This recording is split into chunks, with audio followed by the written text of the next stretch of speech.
Salatullah salamun. Assalamualaikum warahmatullahi wabarakatuh.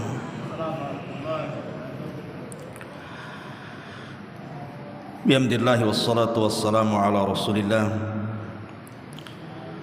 wa ala alihi wa sahbihi wa mawalah wa la hawla wa la quwwata illa billahi wa ba'du.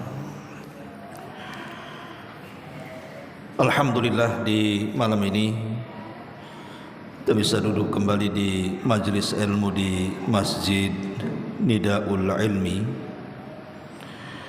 Salawat dan juga salam kita hadiahkan kepada Rasul kita Nabi besar Muhammad sallallahu alaihi wa ala alihi wasallam.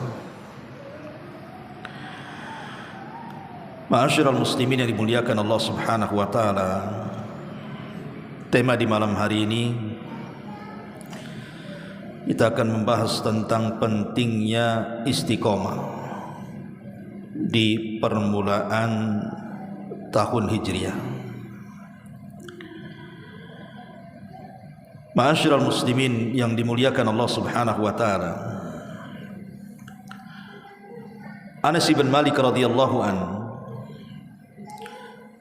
meriwayatkan sebuah hadis dari Nabi sallallahu alaihi wasallam, sayati alaikum zaman walladzi ba'dahu syarru minhu. Akan datang zamannya kepada kalian bahwa yang setelahnya dipastikan lebih buruk dibandingkan sebelumnya.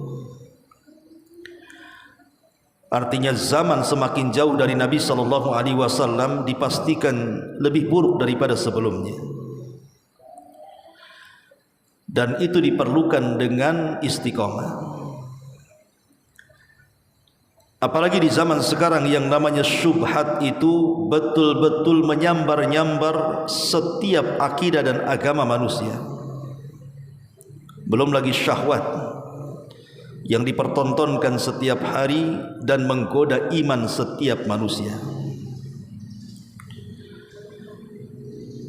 Tentu keduanya sangat bahaya, baik syubhat ataupun syahwat. Dan kita tahu bahwa syubhat itu pendorongnya adalah syaitan, adapun syahwat itu pendorongnya hawa nafsu. Syubhat ini merusak agama, tapi kalau syahwat itu merusak akhlak. Dan dalam kehidupan, agama dan akhlak itulah yang memperbaiki manusia. Sebab kalau seandainya hanya bagus pada agamanya, tidak bagus pada akhlaknya, tidak baik juga dia. Ataupun sebaliknya, dia baik akhlaknya, bejat pula agamanya, makin rusak dia. Makanya kemudian harus digabungkan antara agama dan akhlak ini. Dengan cara apa? Dengan cara kita menekan syubhat dan syahwat tadi. Ma'asyiral muslimin yang dimuliakan Allah Azza wa Jalla, makanya pembahasan malam ini kita akan membahas seputar pentingnya istiqamah. Di dalam Al-Quranul Karim, Allah Subhanahu wa taala berfirman, innal ladzina qalu rabbuna Allah thumma istaqamu tatanazzalu alaihimul malaikatu alla takhafu wa la tahzanu wa abshiru bil jannati allati kuntum tu'adun. Surah Fussilat ayat 30. Allah Subhanahu wa taala mengatakan, sesungguhnya orang-orang yang mengatakan Rabb kami adalah Allah. Maknanya setiap perintah Allah kita lakukan, setiap larangan Allah kita tinggalkan, setiap yang dihalalkan Allah kita nikmati, setiap yang diharamkan Allah kita jauhi. Itulah kata-kata Rabbuna Allah. Kemudian kita istiqomah di 4 perkara tadi. Menjauhi larangan, menjalankan perintah, menikmati yang dihalalkan, menjauhi yang diharamkan, Maka Allah Subhanahu wa taala katakan, tatanazzalu alaihimul malaikatu alla takhafu wa la tahzanu. Maka malaikat akan turun di saat detik-detik wafatnya, kemudian membisikkan di telinganya, jangan takut akan perkara yang akan datang, dan jangan bersedih akan perkara yang kau tinggalkan, dan berbahagialah akan sorga yang Allah janjikan. Wa abshiru bil jannati allati kuntum tu'adun. Ayat inilah yang mendasari pentingnya istiqomah. Ma'asyiral muslimin yang dimuliakan Allah Azza wa Jalla, sebelum saya menjelaskan tentang makna istiqomah, sebab-sebab bagaimana kita bisa istiqomah, untuk merangsang pembahasan kita akan membahas dulu apa sih thamratul istiqomah ini. Buah daripada istiqomah itu apa? Apa hasilnya kalau kita istiqomah ini? Yang pertama, dukhulul jannah. Tentunya sebab terbesar orang masuk ke dalam surga. Jadi istiqomah adalah sebab orang terbesar masuk ke dalam surga. Sebagaimana ayat yang tadi saya baca, surah Fussilat ayat 30 tadi. Wa abshiru bil jannati allati kuntum tu'adun. Maka malaikat akan membisikkan di telinga orang yang istiqomah itu, berbahagialah dengan surga yang telah Allah janjikan kepadamu.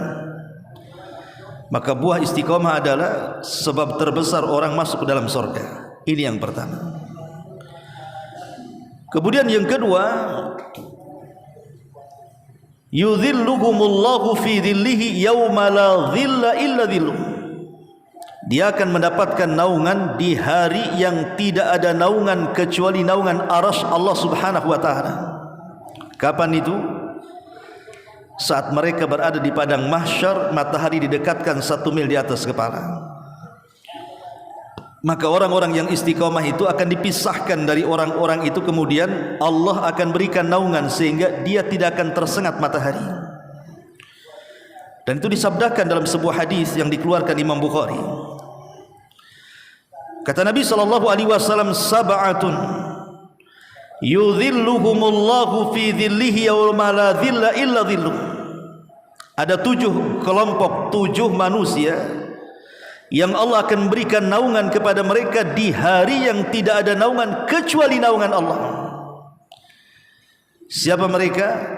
Al-imamul adil, imam yang istiqomah dalam keadilan. Seorang pemimpin yang istiqomah dalam menegakkan keadilan. Yang kedua, wasyabun nasya fi ibadati rabbih, dan anak muda yang istiqomah tumbuh di atas ibadah kepada Rabbnya. Kemudian yang ketiga, wa rajulun qalbuhu mu'allaqun fil masajid, dan seorang laki-laki yang hatinya istiqomah terkait dengan masjid. Maknanya dia istiqomah menjaga salat yang 5 waktu secara berjamaah bagi laki-laki. Kemudian yang keempat, warajulani tahabba fillahi ijtama alaihi wa tafarraqa alaihi. 2 orang yang saling cinta karena Allah, berkumpul karena Allah, berpisah juga karena Allah. Artinya dia istiqomah memupuk kecintaannya karena Allah Subhanahu wa taala.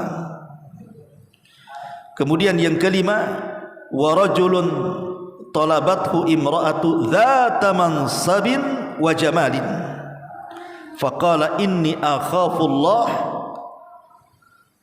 Seorang laki-laki yang diminta oleh seorang wanita yang memiliki jabatan dan kedudukan serta kecantikan, kemudian mengajak berzina, dan dia katakan saya takut kepada Allah Subhanahu wa taala. Artinya dia istiqomah menanamkan rasa takut di hatinya. Kemudian yang keenam, wa rajulun tasaddaqa bi shadaqatin fa akhfaha hatta la ta'lama shimalahu ma tunfiku yaminu. Seorang laki-laki yang bersedekah kemudian disembunyikan tangan kirinya sehingga tidak tahu apa yang diinfakkan tangan kanannya. Maknanya dia istiqamah di atas keikhlasan dan istiqamah jauh daripada riya. Dan yang terakhir, wa rajulun dzakarallaha khaliyan fafadat ainah. Seorang laki-laki yang mengingat Allah dikala sendirian, akhirnya dia meneteskan air mata. Artinya orang yang istiqamah di atas keikhlasan. Jadi 7 orang ini mereka adalah manusia yang beristiqamah kepada Allah Subhanahu wa taala, maka balasannya mereka akan mendapatkan naungan di hari yang tidak ada naungan kecuali naungan Allah Subhanahu wa taala. Ini yang kedua. Kemudian yang ketiga, al-busyra indal maut. Kabar gembira yang Allah anugerahkan di saat kematian. Sebagaimana ayat Fussilat ayat 30 tadi, di mana orang-orang yang istiqamah itu saat detik-detik wafatnya, malaikat akan turun dan membisikkan di telinganya, jangan takut. Maksudnya takut akan perkara yang akan datang dari alam kubur, dari padang mahsyar, dari neraka. Jangan takut. Allah takhafu wala tahzanu, jangan sedih. Artinya jangan sedih apa yang kau tinggalkan. Dengan kematianmu kau tinggalkan anakmu, istrimu, suamimu, hartamu. Jangan sedih. Semua sudah dijaga oleh Allah Subhanahu wa taala. Jadi orang-orang yang istiqamah itu saat wafatnya akan mendapatkan kabar gembira dari Allah Subhanahu wa taala. Ini yang ketiga. Kemudian yang keempat, as-sabatu 'alad din. Orang yang istiqamah biasanya dia punya kemantapan dalam agama. Jadi orang yang istiqamah itu dia punya kemantapan dalam agama. Makanya satu hari Sufyan Ats-Tsaqafi radhiyallahu an bertanya kepada Rasulullah, hadithni bi amrin a'tasimu bihi ya Rasulullah, ceritakan kepadaku dengan perkara yang aku bisa berpegang dengannya. Faqala Rasulullah sallallahu alaihi wasallam, qul rabbi Allah tsumma istaqim. Katakan Rabbku Allah, istiqamah di situ. Kemudian yang kelima, orang yang istiqamah akan mendapatkan kehidupan yang indah di dunia. Sebelum akhirat, di dunia Allah berikan kehidupan yang baik. Allah Subhanahu wa taala berfirman dalam surah An-Nahl ayat 97, man amila salihan min dzakarin aw untha wa huwa mu'minun falanuhyiyannahu hayatan thayyibah. Barang siapa yang istiqamah senantiasa beramal dengan amalan yang saleh dan dia beriman baik dari kalangan laki-laki ataupun perempuan, maka akan aku berikan kepada mereka kehidupan yang baik. Tidak mesti kaya, tapi Allah cukupkan kehidupannya. Kemudian yang nomor 6, istiqamah ini mendatangkan tuma'ninatul qalbi, mendatangkan ketenangan hati, dan itulah kebahagiaan yang hakiki. Ketenangan hati. Kenapa? Karena orang yang istiqamah itu hatinya senantiasa terpaut dengan Allah Azza wa Jalla. Ada hubungan antara dia dengan Allah, makanya hatinya akan lapang. Dan yang terakhir, orang yang istiqamah tentu akan dicintai manusia, dihormati manusia, baik kecil ataupun besar, karena dia memuliakan Allah Subhanahu wa taala, maka Allah muliakan dia di dunia. Al jaza min jinsil amal, bahwa balasan itu disesuaikan dengan amalannya. Makanya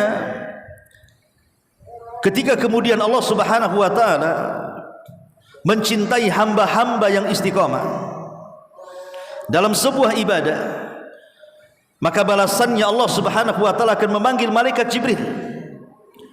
Kemudian akan Allah katakan kepada Jibril, wahai Jibril, aku mencintai si fulan, engkau harus cinta juga kepada si fulan.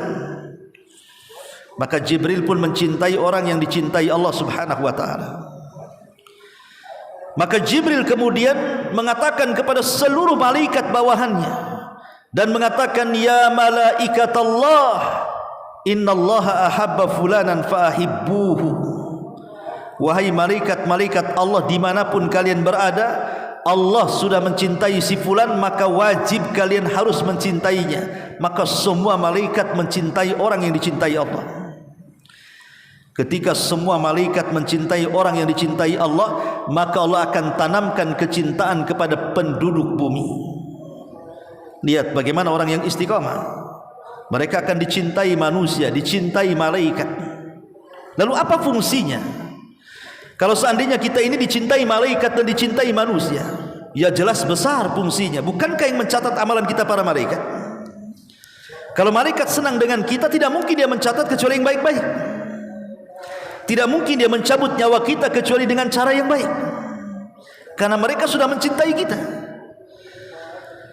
Adapun manfaat manusia mencintai kita itu dalam bentuk rekomendasi bahwa kita ini orang baik. Dalam sebuah hadis Nabi SAW pernah bersabda kepada jenazah yang lewat di hadapan para sahabat. Lewat satu jenazah, semua manusia memuji dia. Kata Rasul, wajabat lahul jannah. Jenazah ini dipastikan masuk surga. Besoknya datang lagi jenazah, semua manusia mencaci maki dia. Kata Rasul, wajabat lahun nar. Ini jenazah yang kedua ini dipastikan masuk neraka, katanya. Artinya bahwa persaksian manusia di dunia ini menjadikan kita masuk surga. Lah ini adalah buah daripada istiqamah, ikhwan. Ma'asyiral muslimin yang dimuliakan Allah Subhanahu wa taala. Dan banyak lagi buah-buah istiqamah ini. Lalu apa saja yang bisa mendorong kita ini supaya tetap istiqamah? Karena tadi yang namanya syubhat dan syahwat ini setiap hari menyambar-nyambar. Lihat saja sekarang lagi diviralkan dengan tokoh Banten yang namanya Mama Gufron itu. Orang yang sakti mandraguna, bisa bicara dengan bahasa semut, bahasa cacing, bahasa ikan, bahasa apa lagi?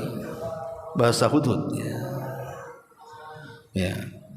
Kira-kira antum percaya enggak? Pamannya saya ambil bendera, saya was Abu Mairo bicara dengan bendera. Saya enggak antum? Wah, bohong Abu Mairo, masa bicara dengan bendera? Kita katakan si Gufron juga enggak percaya bicara dengan cacing. Karena kalimatnya sih itu saja kan. Seandainya cacing ketemu kecoa saja enggak nyambung tuh. Enggak mungkin komunikasi tuh. Ini antar binatang ya. Ini cacing ketemu kecoa, kira-kira ngobrol enggak? Enggak ngobrol. Karena satu binatang dengan binatang yang lain itu akan berbeda. Ya kecoa dengan sesama kecoanya, cacing dengan sesama cacingnya kan, nggak akan nyambung. Ayam ketemu kambing aja nggak nyambung. Ya. Jangankan binatang, antum saja, antum orang Jawa ketemu orang Flores, nyambung antum bahasanya? Nggak akan nyambung.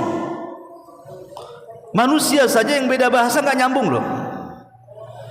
Apalagi ini yang satu manusia, yang satu binatang pula, cemana nyambungnya?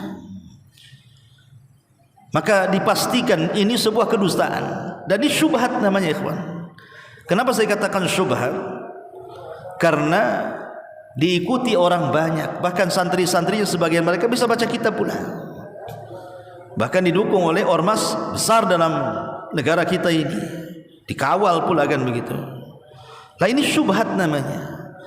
Orang kalau tidak punya akidah, ikhwatul fiddin, mungkin percaya saja, apalagi kemudian dikatakan dia wali kutub. Ya, ada seorang buya itu sampai mengatakan, jangan dikomentari Mama Gufron ini, karena anda ini tidak levelnya, katanya. Tidak levelnya. Anda belum masuk dalam areal perwalian, katanya. Wali apa? Wali murid atau apa? Ya, jelas-jelas dia ngomong di YouTube. Kalau dia ngomong tidak di YouTube dan tidak mengatasnamakan Islam, terserah dia. Tapi ketika dia kemudian bicara di YouTube, disebarluaskan dan ada syubhat penyimpangan, maka sudah sewajarnya kita angkat bicara. Kita harus meluruskan, karena bagaimanapun sudah melenceng dari akidah Islam begitu jauh sekali. Jauh, sangat jauh sekali. Bahkan bisa menjerumuskan kepada kekufuran. Ajaran Mak Gufron bisa sampai kepada kekufuran, ya. Karena itu setingkat lagi dia bisa ngaku, bisa naik jadi nabi loh. Muhammad Ghufran ini setingkat lagi itu bisa jadi nabi dia. Kenapa? Dia berguru 40 tahun sama Allah. Bisa SMS sama Allah lagi. Coba, bisa komunikasi dengan Allah. Dia bisa mengintimidasi malaikat maut lagi. Ini kan luar biasa. Nabi aja tidak bisa mengintimidasi malaikat kan. Dia bisa dia. Ini kan hebat namanya. Mungkar nakir aja bisa dia ngobrol sama dia. Ini syubhat ikhwan. Belum lagi khurafat-khurafat yang datang dari sebagian oknum Habib. Ada sebagian oknum Habib itu mengarang-arang khurafat luar biasa, seolah-olah dia penjamin sorga. Itu bisa lihat di YouTube itu, untuk mendoktrin bahwa dia ini seorang Habib keturunan Nabi SAW. Dia harus menceritakan kisah khurafat. Padahal kalau dia memang mengaku keturunan Nabi SAW, harusnya dia orang yang paling memperjuangkan sunnah kakeknya. Harusnya. Logikanya kan begitu. Karena dia dekat dengan Nabi. Kalau dia mengaku cucu Nabi, berarti silsilahnya lebih dekat kepada Nabi dibandingkan kita. Ketika lebih dekat dengan Nabi SAW, seharusnya dia lebih dekat dengan sunnah Rasul, memperjuangkan sunnah Rasul, membantah syubhat-syubhat dari perbuatan-perbuatan bid'ah dalam agama, dan begitu seterusnya. Harusnya mereka yang paling kencang di atas sunnah, karena nasabnya lebih dekat kan. Ini tidak, lebih banyak takhayulnya, khurafatnya. Ya kita katakan oknum lah, kalau tidak dikatakan semuanya kan itu. Ma'asyiral muslimin yang dimuliakan Allah Azza wa Jalla. Soal kalian ngaku nasab sampai kepada Nabi itu urusan kalian. Benar enggaknya itu Anda akan bertanggung jawab di hadapan Allah kan begitu. Tapi yang saya kritisi bukan itu. Ada sebagian oknum itu mereka menceritakan sebuah cerita dinasabkan ke dalam Islam, dan kisah yang diceritakan itu khurafat-khurafat yang bertentangan dengan akidah Islamiyah. Itu masalahnya. Ya. Ma'asyiral muslimin yang dimuliakan Allah Subhanahu wa taala. Belum lagi syahwat. Makanya di sini dipentingkan apa? Istiqomah. Lalu apa penyebab kita ini supaya bisa istiqomah? Pertama tentu doa. Doa itu silahul mukmin, senjatanya orang Islam. Makanya Nabi SAW selalu berdoa dalam doanya, ya muqallibal qulub tsabbit qalbi ala dinik. Wahai zat yang membolak-balikan hati, tetapkan hatiku di atas agamamu, di atas ketaatan kepadamu. Sampai salah satu istri Nabi itu bertanya, Rasul, kenapa engkau selalu berdoa dengan lafaz seperti itu? Pertanyaannya, apakah Nabi akan sesat, dibolak-balikan hatinya oleh Allah? Tentu tidak akan gitu. Tapi Nabi SAW mengatakan kepada istrinya, bukankah hati setiap manusia ada di genggaman jari jemari Allah Subhanahu wa taala, yang sewaktu-waktu Allah bisa membolak-balikan sesuai dengan kehendaknya. Makanya penting seseorang itu berdoa dalam setiap salat kita, agar kita diistiqomahkan, hati kita dibolak-balikan dan tidak dibolak-balikan oleh Allah kepada kesesatan. Jangan sekelas saya, antum atau siapapun, sekelas Umar bin Khattab. Kurang apa Umar bin Khattab itu? Dia disebut mulham. Mulham itu maksudnya saking cerdasnya pendapat Umar itu selalu dikuatkan wahyu. Jadi kalau Umar ngomong turun wahyu. Makanya Nabi SAW sampai mengatakan, kalau seandainya ada Nabi sepeninggalku, Umarlah orangnya. Tapi tidak ada Nabi setelah Nabi SAW masalahnya. Satu hari Umar bin Khattab radhiyallahu an menjinjing lembaran Taurat. Kemudian Nabi SAW nampak, ditanya, apa yang di tanganmu wahai Umar? Kata Umar bin Khattab, ini lembaran Taurat wahai Rasul. Lihat bagaimana reaksi Nabi SAW kepada Umar. Amutahawwikun anta ya ibnal Khattab, katanya. Apa kau sudah bingung wahai putra Khattab, Umar? Taraktukum alal bayda, ku tinggalkan Islam ini dalam kondisi putih bersih terang benerang. Lailuha kanahariha, malamnya seperti siangnya. Kau masih kurang yakin dengan Islam sehingga harus bawa lembaran Taurat? Buang lembaran Taurat itu, cukup dengan Quran saja. Kalau sekelas Umar bin Khattab radhiyallahu an dikhawatirkan hatinya dibolak-balikan, dikhawatirkan dia jadi Yahudi gara-gara baca Taurat, sehingga Rasul mengatakan, apa engkau sudah bingung dengan agamamu sendiri wahai Umar? Itu Umar dikhawatirkan berpaling. Apalagi kita. Siapa kita dengan Umar bin Khattab yang memungkinkan sewaktu-waktu kita terkena syubhat kemudian sesat? Dengan sedikitnya ilmu yang kita miliki dan keroposnya akidah yang kita punyai, mudah saja diombang-ambingkan dengan syubhat itu, ikhwan. Makanya penting berdoa kepada Allah supaya istiqomah. Wahai Zat yang membolak-balikan hati, tetapkan hatiku di atas ketaatan kepadamu. Ini yang pertama. Yang kedua, al-iktsar minat ta'ati, perbanyak melakukan ketaatan kepada Allah Subhanahu wa taala. Makanya Nabi sallallahu alaihi wasallam adalah manusia yang paling mengajarkan bagaimana cara istiqomah. Apa kata Rasul? Khairul a'mal adwamuha wa in qalla. Sebaik-baik amal itu adalah yang sederhana tapi terus-terusan dilaksanakan. Ini konsep istiqomah namanya. Sebab kalau seandainya saya antum memborong seluruh agama, antum amalkan, agama akan mengalahkan kita. Bukan kita yang mengalahkan agama, agama yang akan mengalahkan kita. Seberapalah kekuatan kita ini memborong agama? Antum melakukan semua solat sunnah dalam sehari semalam, antum melakukan semua puasa sunnah dalam sebulan, antum amalkan semua zikir dan doa sehari semalam. Siapa yang tahan, ikhwan? Mungkin antum tidak bisa bekerja karena beribadah terus kan, nggak tahan. Contoh saja antum puasa sunnah lah, antum borong nih Senin Kemisnya, puasa Dawudnya, Ayamul Bidnya umpamanya. Siapa yang tahan? Sampai kapan? Atau antum borong sholat sunnahnya, witirnya, duhanya, rawatibnya, tahiyatul masjidnya, sholat sunnah wudunya, sholat sunnah mutlaknya, macam-macamnya gitu dalam sehari semalam, atau dalam sebulan atau 2 bulan, nggak akan tahan, pasti kita akan tumbang. Makanya ada penyesalan di raut Abdullah ibn Amr ibn As radhiyallahu anhu. Abdullah ibn Amr ibn As ini kan di masa mudanya dia pakar puasa, pakar baca Quran, pakar ibadah. Sampai akhirnya Nabi SAW menasihati, jangan menghatamkan Quran setiap malam, tapi hatamkanlah Quran sebulan sekali. Kata Abdullah ibn Amr bin As, saya bisa kurang daripada itu. Kata Rasul, kalau begitu sepekan sekali. Kata Abdullah, saya bisa kurang daripada itu. Dia nawar gitu sama Nabi, termasuk juga puasa. Setelah dia tua, Abdullah ibn Amr ibn As ini baru paham maksud Nabi. Setelah dia tua, dia tidak sanggup mengamalkan apa yang diamalkan di waktu muda. Artinya kan tidak istiqomah jadinya kan. Tapi kalau kita ambil amalan sederhana di waktu muda, maka sampai tua pun kita bisa melaksanakannya. Karena amalan itu bisa dilakukan orang tua dan anak muda. Itu maksudnya. Itulah konsep dari Nabi SAW. Khairul a'mali adwamuha wa in qalla. Sebaik-baik amal itu yang terus menerus walaupun sifatnya sederhana. Maka itulah konsep Nabi SAW di dalam menjaga keistiqomahan. Ini yang kedua. Kemudian yang ketiga,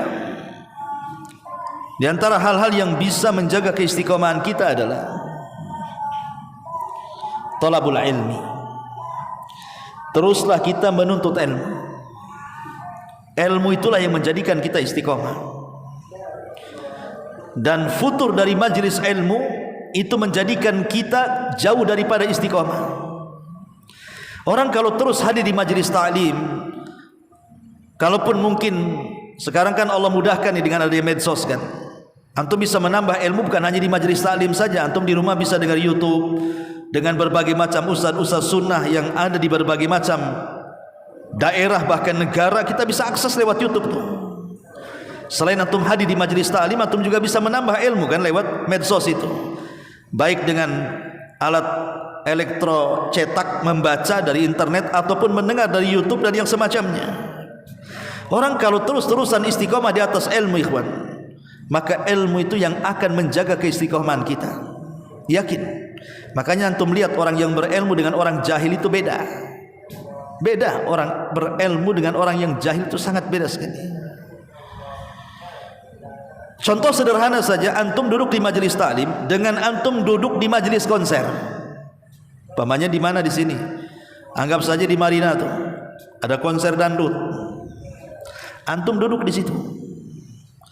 Kemudian ada pengajian daurah di mana? Datangkan ustaz yang bagus-bagus. Antum duduk di tengah-tengah daurah. Itu rasanya beda ya kawan. Karena yang satu majelis main-main, yang satu majelis akhirat kan.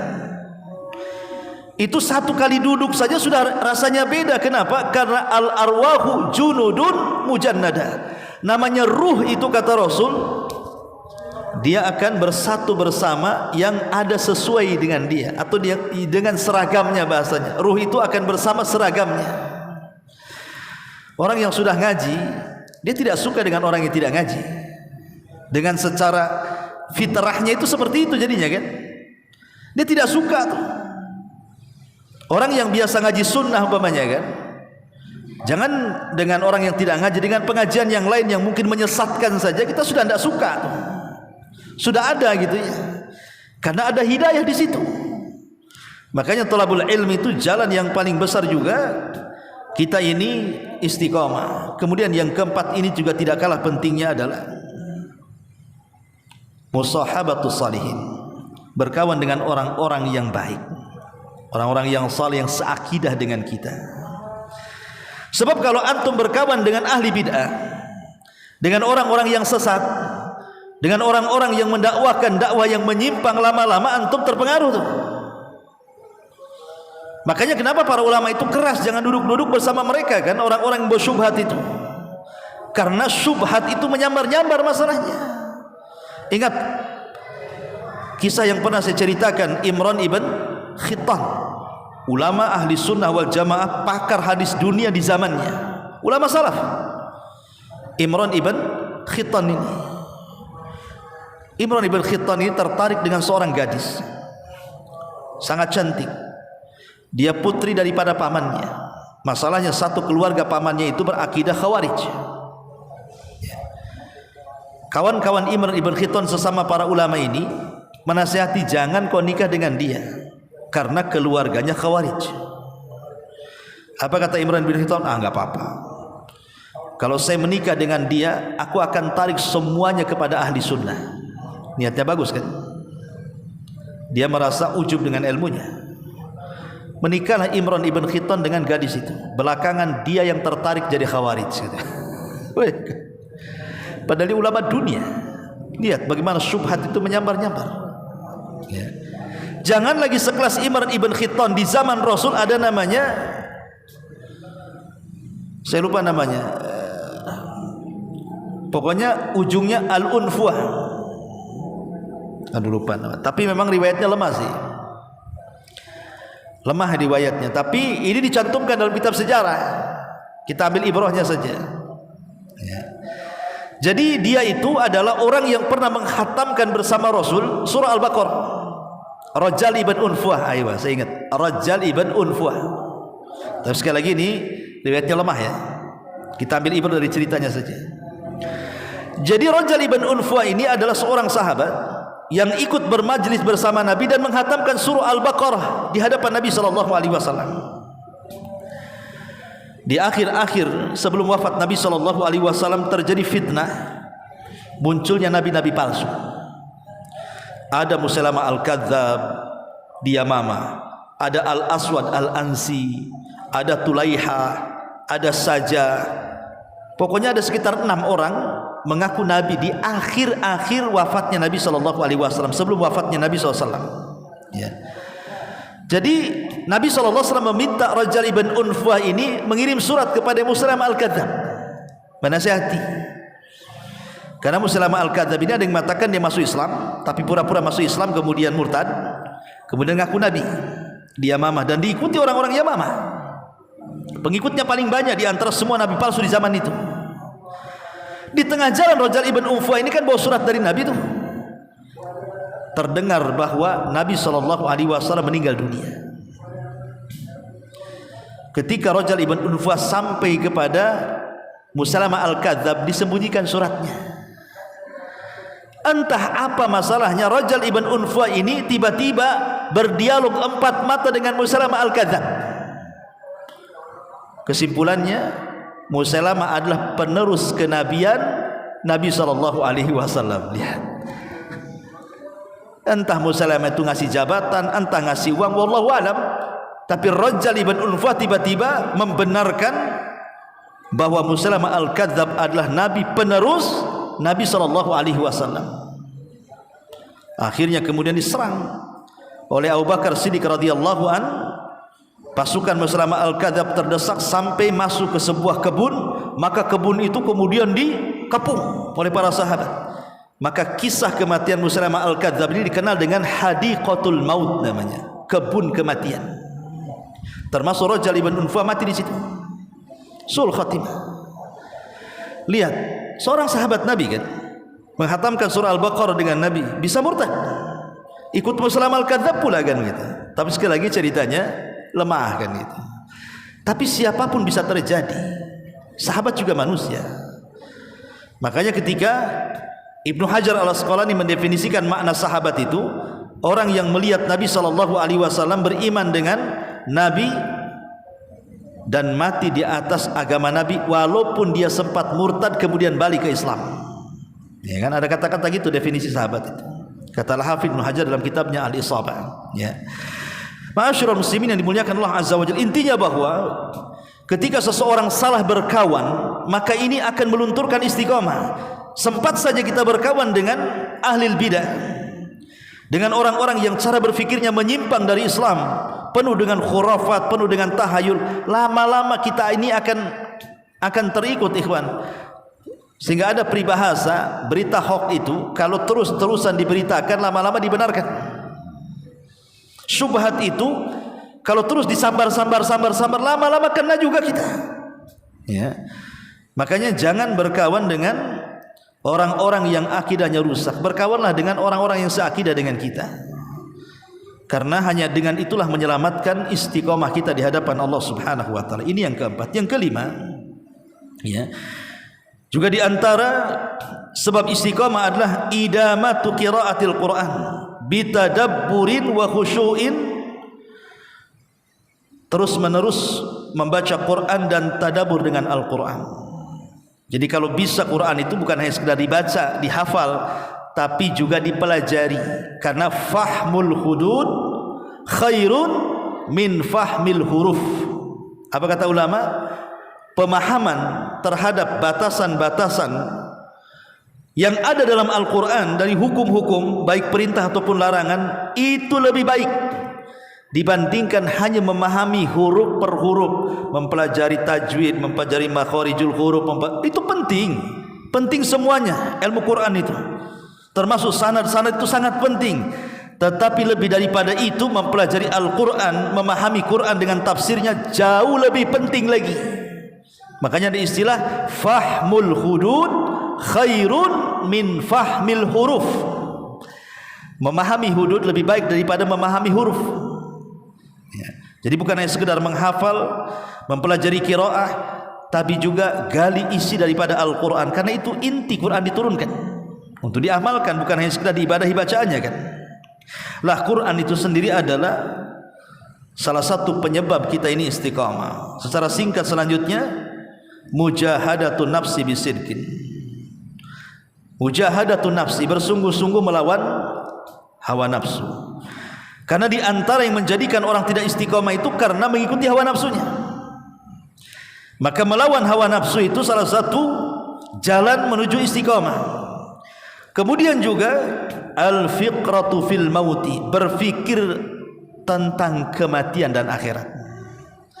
Orang kalau berfikir tentang kematian, bahwa ada kehidupan setelah kematian, ada hisab setelah kematian, ada mizan setelah kematian, ada pembagian catatan setelah kematian, ada titian setelah kematian, ada surga, ada neraka setelah kematian, tentu orang itu akan istiqomah, ikhwan. Karena semua akan ada pertanggungjawaban di situ. Ini kalau saya tidak baik, wah ini bahaya. Nanti akan dipertanggungjawabkan di hadapan Allah. Makanya dengan terus mengingat akhirat itu penyebab terbesar juga kita istiqomah. Kemudian juga di antara penyebab istiqomah adalah al-bu'du an kulli sababin min sya'nihi an yuqi'aka fil ma'siyati.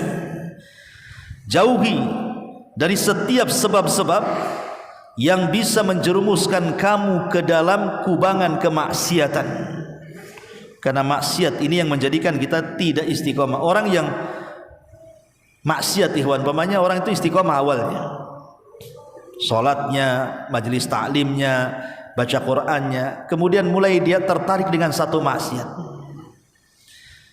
Maksiat ini melahirkan maksiat yang lain. Jangan salah, ikhwan, maksiat ini pasti ada turunannya. Orang kalau sudah bermaksiat satu kali pasti ingin dua kali. Kalau sudah bermaksiat dua kali pasti ingin tiga kali, ingin 4 kali, 5 kali, 100 kali, 1000 kali. Begitu. Maksiat itu ada turunannya.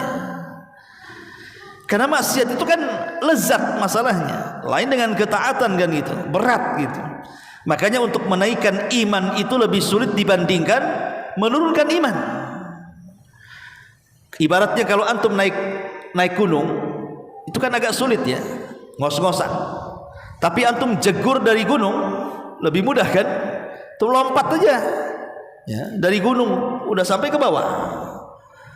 Kalau orang jegur ke neraka itu lebih mudah, ikhwan. Enggak perlu sekolah antum masuk neraka itu. Apa antum sekolah S1 S2 masuk neraka?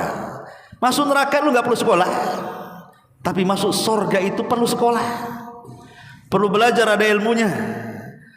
Makanya jangan sampai kemudian maksiat ini menjadikan penyebab hilangnya istiqomah. Ini juga di antara sebab istiqomah. Kemudian juga di antara sebab istiqomah adalah ma'rifatu khutuwatis syaitan lil hadari minha. Mengetahui langkah-langkah setan. Ingat, setan itu kan punya langkah-langkah ya. Paling tinggi orang dibuat syirik. Tidak bisa syirik turun ke bawah dibuat bid'ah. Tidak bisa bid'ah diturun ke bawah disuruh dosa besar. Tidak bisa melakukan dosa besar disuruh dosa kecil. Tidak bisa dia melakukan dosa kecil disuruh dia disibukkan dengan perkara-perkara mubah. Tidak bisa disibukkan dengan perkara mubah, disibukkan perkara yang tidak afdal mengalahkan yang lebih afdal. Begitu. Makanya kemudian Allah Subhanahu wa taala mengatakan wala tattabi khutuwatis syaitan. Jangan sampai kalian mengikuti langkah-langkah setan. Karena satu langkah setan antum ikuti, nanti terus langkah-langkah itu kita akan ada di belakangnya. Dan itu yang menjadikan hilangnya istiqomah kita. Kemudian juga yang menjadikan kita bisa istiqomah hifdzul jawarih anil muharramat. Jaga badan ini dari perkara-perkara yang diharamkan. Yang paling penting adalah al-lisan. Jaga lisan. Dia tidak berdusta, dia tidak ghibah, dia tidak namimah, dia tidak melaknat dan begitu seterusnya. Apalagi sampai kemudian lisan ini mengeluarkan kata-kata dengan mendustakan agama, menyebarkan hadis-hadis palsu dan yang lainnya, maka itu lebih parah lagi. Makanya menjaga anggota badan termasuk lisan ini salah satu penyebab juga seseorang itu bisa istiqomah. Termasuk juga dawamul iftiqari ilallah.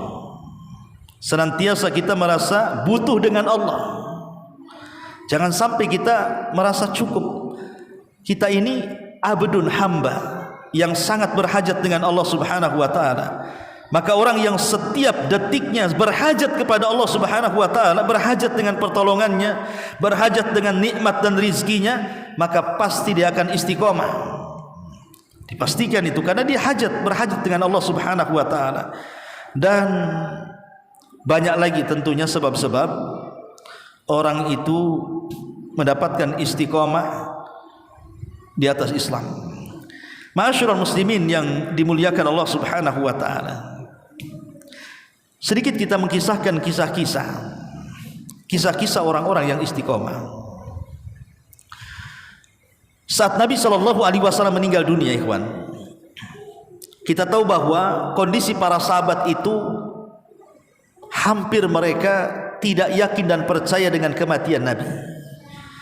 Jangan lagi Nabi yang meninggal. Kalau antum punya istri, kemudian antum cinta dengan istri, tiba-tiba istri mati mendadak, antum gak yakin istri antum mati. Ya kan? Pasti tuh tiba-tiba mendadak gitu meninggal gitu, ketabrak gitu ya. Kayaknya istri kita masih hidup tuh. Itulah yang dirasakan para sahabat ketika meninggalnya Nabi SAW. Seolah-olah Nabi masih hidup, sampai Umar megang-megang pedang dan mengatakan, siapa yang mengatakan Nabi meninggal, ku penggal lehernya. Dia tidak meninggal, kata Umar, dia sedang pergi 40 hari. Dia akan datang untuk matahkan kaki tangannya orang munafik, katanya. Bahkan ketika Rasul meninggal, Ali seperti orang gila, Utsman seperti orang lemas.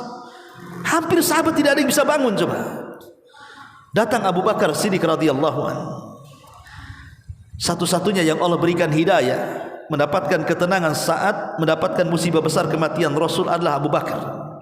Dia masuk ke kamar Aisyah Ummul Mukminin, putrinya. Rasul kan jasadnya ditutup oleh kain, dibuka kain kepalanya, kemudian Abu Bakar mencium keningnya. Kemudian Abu Bakar mengatakan, tibta hayyan wa mayyitan anta ya Rasulullah. Sungguh indah jasadmu wahai Rasul, baik engkau hidup ataupun mati. Kemudian Abu Bakar keluar. Umar masih ngancam-ngancam orang tuh. Maka Abu Bakar naik ke atas mimbar. Kemudian Abu Bakar Siddiq radhiyallahu anhu mengatakan di hadapan seluruh para sahabatnya. Kata Abu Bakar Siddiq radhiyallahu anhu, ayyuhan nas, man kana minkum ya'budu Muhammadan fa inna Muhammadan qad mat. Wa man kana minkum ya'budullaha fa innallaha hayyun la yamut. Wahai manusia, siapa di antara kalian yang menyembah Muhammad, lihat Muhammad sudah mati. Tapi siapa di antara kalian yang menyembah Allah, maka Allah zat yang akan tetap hidup dan tidak akan pernah mati.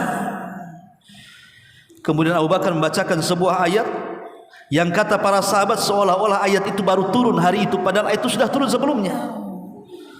Kata Abu Bakar Siddiq radhiyallahu an, Allah berfirman, ma kana Muhammadun, tidaklah Muhammad, kata Abu Bakar Siddiq radhiyallahu an, tidaklah Muhammad sallallahu alaihi wasallam meninggal dunia, dia dibunuh ataupun dia terbunuh. Apakah kalau seandainya Muhammad ini mati terbunuh, kalian akan lari ke belakang punggung-punggung kalian? Wa man yanqalib ala akibaihi falan yadhurrallaha syai'a wa sayazzillahu syakirin. Maka siapa yang berpaling dari agama Muhammad, maka tidak memadaratkan Allah sama sekali, karena Allah hanya akan membalas orang-orang yang senantiasa bersyukur kepadanya. Lihat bagaimana Abu Bakar menyadarkan dengan membaca ayat ini, dan Abu Bakar berusaha untuk membuat istiqomah di hadapan para sahabat. Kan hampir futur para sahabat. Macam mana Nabi mati, macam mana Rasul mati, katanya. Siapa yang akan membimbing kami, dan begitu seterusnya. Tapi Nabi SAW itu kan sudah mempersiapkan, kata Rasul, iktadu billadhi iktadu mim ba'di. Maksudnya ikutilah sepeninggalku Abu Bakar dan Umar, kata Rasul. Artinya Rasul sudah mempersiapkan orang-orangnya kan setelah sepeninggalnya kan. Nah makanya Abu Bakar mengatakan, sesungguhnya kalau kalian hidup menyembah Muhammad, Muhammad sudah mati. Tujuan kita bukan menyembah Muhammad, tapi tujuan kita menyembah Allah. Itulah hakikat Abu Bakar menanamkan istiqomah namanya. U'budullaha hatta ya'tiyakal yakin, sembahlah Allah sampai datang kematian. Makanya Abu Bakar mengatakan, siapa yang menyembah Muhammad, Muhammad sudah mati. Tapi kalau menyembah Allah terus-terusan, dialah zat yang tetap hidup dan tidak akan pernah mati. Itulah hakikat istiqomah yang diajarkan Abu Bakar kepada para sahabat dan termasuk juga kepada kita. Wallahu a'lam bishawab, karena sudah mulai masuk isya. Mudah-mudahan ada manfaatnya. Subhanakallah bihamdika, asyhadu an la ilaha illa anta astaghfiruka wa atubu ilaik. Allahu ta'ala alam. Assalamualaikum warahmatullahi wabarakatuh.